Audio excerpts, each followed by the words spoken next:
$49 billion over 10 years. We can't just be going from crisis to crisis. The projected cost to repair, replace, or build new and needed city infrastructure. No, that first main one really affected my walkthrough. Businesses impacted by the city's major feeder main repair again say they need all the help they can get.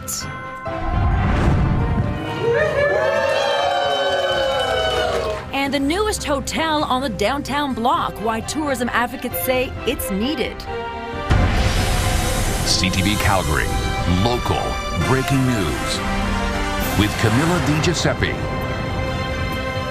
Good afternoon. Calgary's infrastructure needs could cost nearly $50 billion over the next decade. That's according to a new report looking at what needs to be repaired or replaced in the city. Jordan Canagan is at City Hall with more. And Jordan, it's a massive price tag for Calgary's aging infrastructure. Camilla, it really is, and it is a list that looks at all of the infrastructure that needs to be replaced, repaired, or even built to keep up with growth. And it's a long list, a costly one as well, that reaches $49 billion. Now, this is part of the work that officials are undertaking right now to try to figure out the priorities for the next 10 years. Transit tops the list with $10 billion worth of work, ranging from new trains and buses that are aging out to a proposed train connecting to the airport. Roads and pathways also need nearly $9 billion worth of work to patch up crumbling streets and bridges, put up new streetlights, and more. Not only has infrastructure spending fallen behind, as we've seen with the water system, but Calgary is also growing fast and more money is needed to keep up.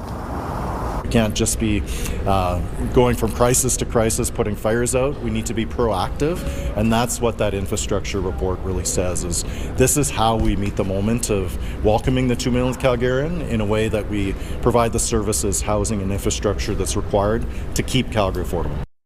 Now, not all of that spending is likely to be approved, but what it means is that councillors will have to prioritize the projects that they want to tackle first. But they also say that they want to go to the provincial and federal governments for help paying for all of this. The mayor also says that he believes that Calgarians will accept tax increases if they can prove the value and the work that they're putting in. Camilla? Jordan, thank you so very much. Calgarians continue to remain under the targeted threshold for water use.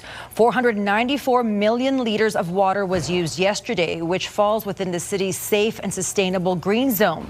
The restrictions are to accommodate repairs on the Bear Spa feeder main. City officials say 2 out of 3 sections of pipeline have now been fully drained, and excavation continues near Sarcee Trail and Point McKay Park.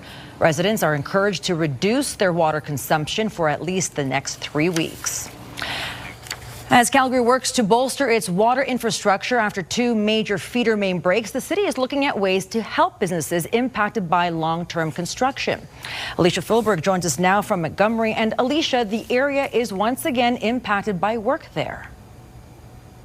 Camilla, crews are expected to be working here for the next 4 weeks, and that could impact traffic flow and access to businesses, but the city hopes to mitigate those issues. Now, businesses in Montgomery and Bowness have already been impacted by those 2 catastrophic feeder main breaks and the following repair work, and now they're dealing with construction again, but say the communication has improved. The city's Infrastructure and Planning Committee discussed a report today about a policy which could help identify and reduce issues that businesses may face during construction. Marda Loop finally reopened in the fall after businesses faced 2 rough years of road closures and detours. Now, the city paid hundreds of businesses one-time grants of $5,000, but the new report suggests it didn't provide the needed help.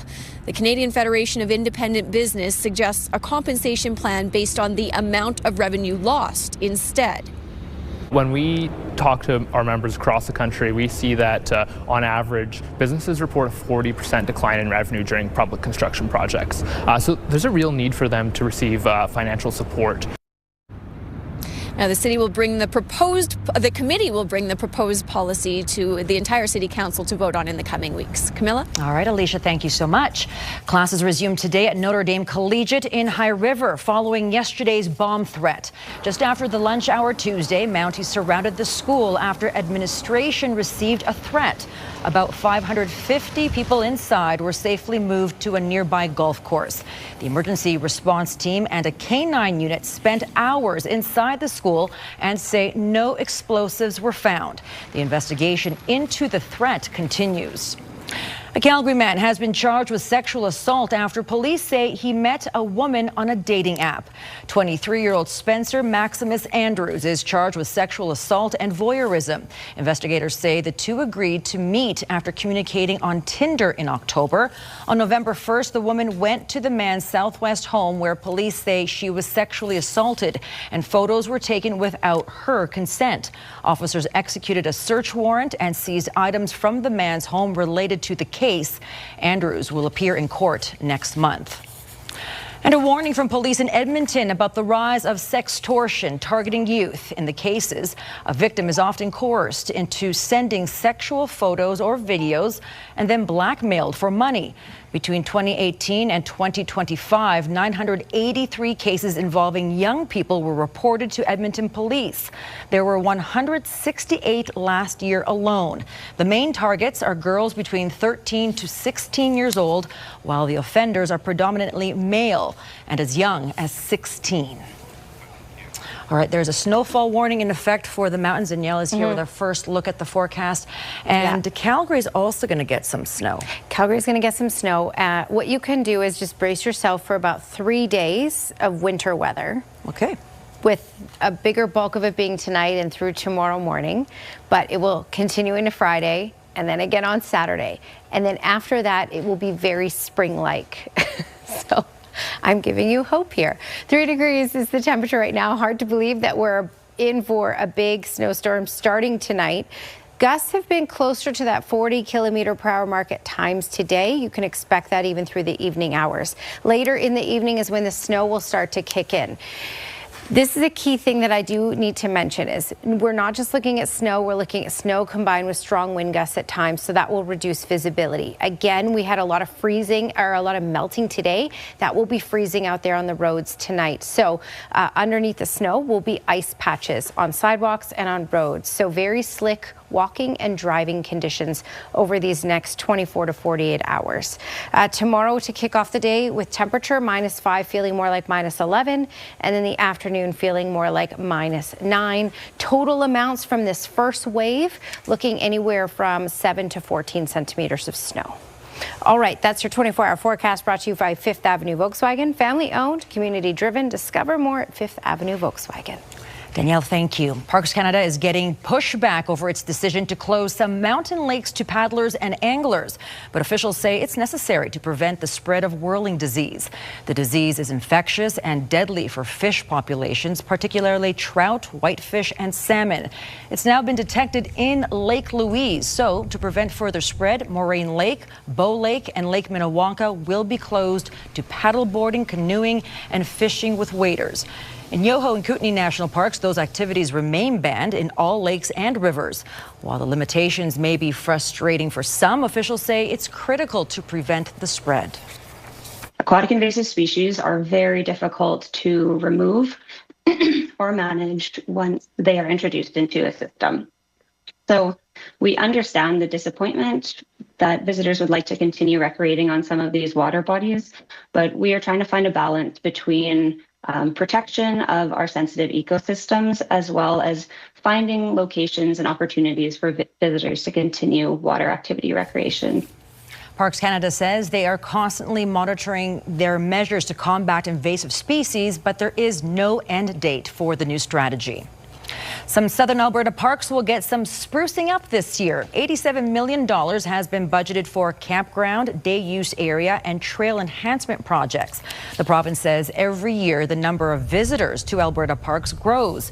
To meet the demand, is planning to create 300 new camping spots this year. Kimbrook Island Provincial Park is also getting a new shower building, and the day use area at Crow's Nest Lake will undergo improvements. Well, just ahead, top honors for a pair of Calgary scientists for their groundbreaking research will meet the local duo receiving the Killam Award. And desperate to get out of the Middle East, the passport holdup for a former Alberta family.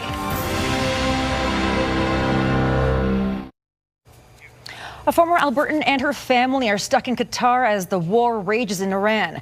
But they want to leave, but their son's passport has yet to arrive. Kristen Griffiths, her husband and their 2 kids lived in Qatar for the last 5 years. Both are teachers and previously lived in Lethbridge and Calgary. They sent their oldest son's passport for renewal before the war started.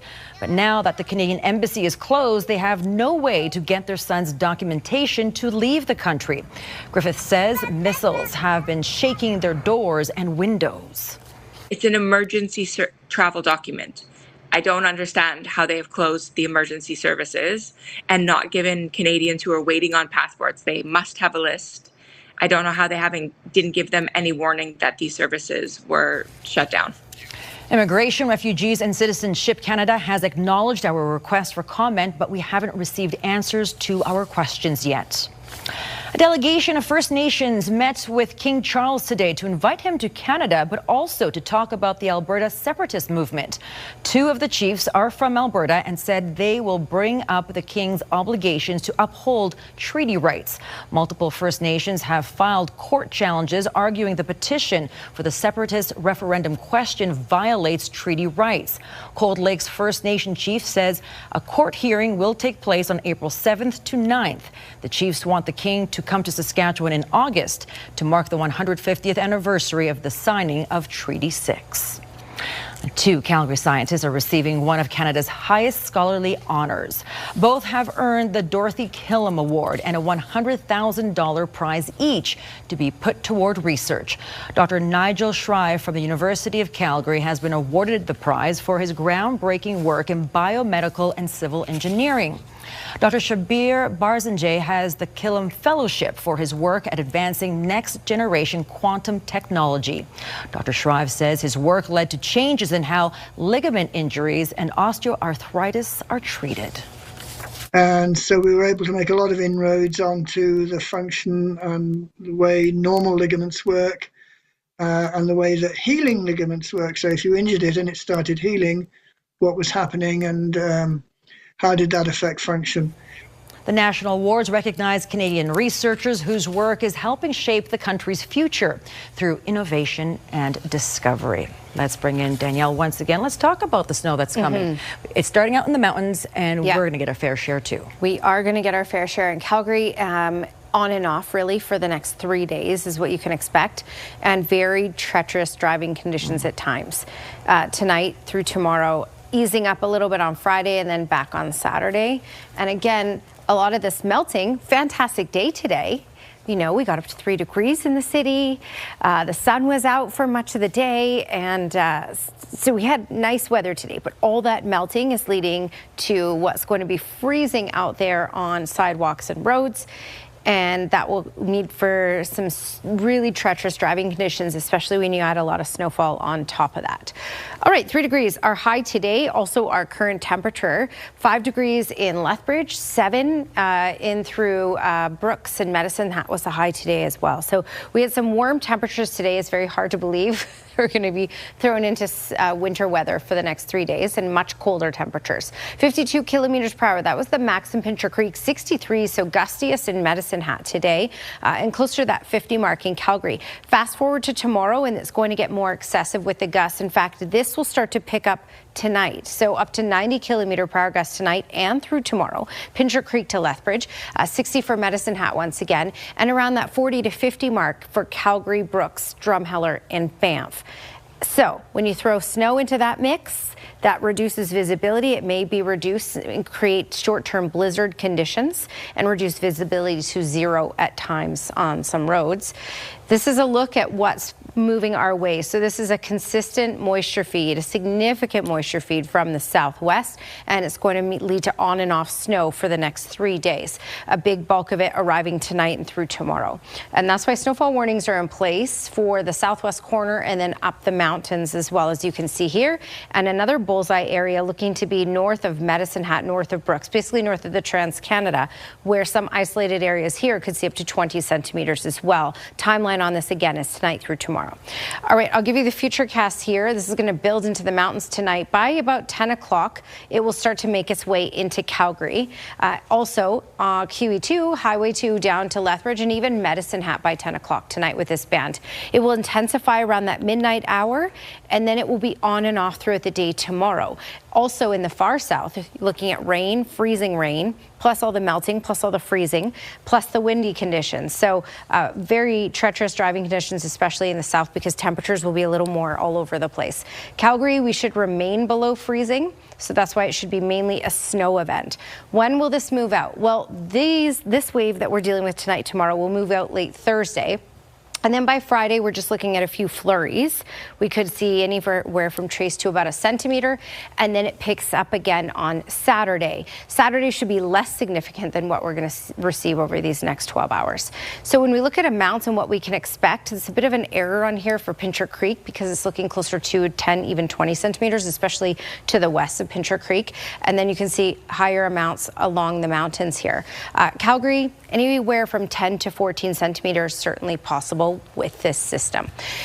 All right, looking at that long-range forecast, -3 is our high for tomorrow, 5 to 7 centimeters tonight, and then another 5 to 7 centimeters tomorrow possible. Then about trace to a centimeter on Friday, and then another 2 to 4 on Saturday. Check out the high on Saturday, -9. So cold for the next few days as well. But just to make you happy, if you like the warmer temperatures and the sunshine, temperatures will be in the teens for Tuesday, Wednesday, Thursday, and even Friday of next week. Wow. All right, Danielle, thank you.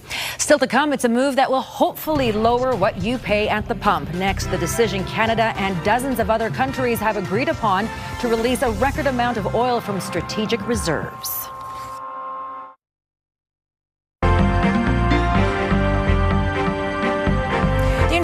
Energy Agency, or IEA, will launch the largest ever oil release from global reserves. Joining me is Leanna Washniak, investment advisor with the Popowich Carmali Advisory Group. So, Leanna, this is a move in a bid to lower gas prices. That's right. Barrels of oil are more and more expensive, particularly with the conflict in Iran, given that about a fifth of the world's total energy production when it comes to oil does have to pass through the Strait of Hormuz, which is currently closed due to that conflict. We are seeing oil prices be pushed upward. Now, this is a 400 million barrel release. It is the largest one that the IEA has ever done. The last one was about 182 million barrels that they released during the 2022 invasion of Ukraine by Russia. So this is a major attempt by the 32 member countries in the IEA to try and control for the price of oil overall. We'll see how well that works, given that it's really only a few days worth of total global oil consumption, but it's something that we'll definitely be keeping an eye on to see if this buys a little bit more time to resolve some of the issues that are going on with this conflict. And Leanna, U.S. inflation rose just slightly.